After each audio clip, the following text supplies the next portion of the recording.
యుద్ధం మొదలవ్వక ముందే ఒక రాజు మనసులో ఒక యుద్ధం మొదలయ్యింది. అది ఆయుధాల మధ్య కాదు, ఆలోచనల మధ్య జరిగిన యుద్ధం. ధర్మభూమి అయిన కురుక్షేత్రం.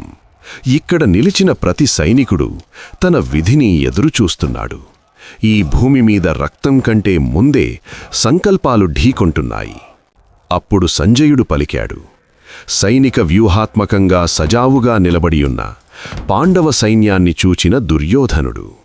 అది గందరగోళ సైన్యం కాదు, అది అరుపుల సైన్యం కాదు. ఒక క్రమం, ఒక నిశ్చలత, ఒక అచంచల విశ్వాసం. ప్రతి సైనికుడి కళ్లలో మేము సిద్ధం అన్న నమ్మకం.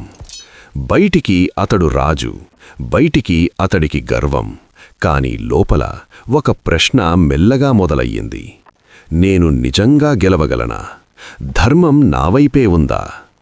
అందుకే దుర్యోధనుడు తన సైన్యాన్ని కాదు, తన అహంకారాన్ని కాదు, తన గురువును ఆశ్రయించాడు. ద్రోణాచార్యుడిని సమీపించి ఈ విధంగా పలికాడు. ఇది ధైర్యపు మాట కాదు, ఇది భయానికి పుట్టిన మాట. మన జీవితంలో కూడా అంతే. ఎదుటివారి స్థిరత్వం మన అస్థిరతను బయటపెడుతుంది. అహంకారం ఎంత పెద్దదైనా సందేహం వచ్చినప్పుడు ఆశ్రయం వెతుక్కుంటుంది. సత్యమేవ జయతే, సర్వే జనా సుఖినో భవంతు.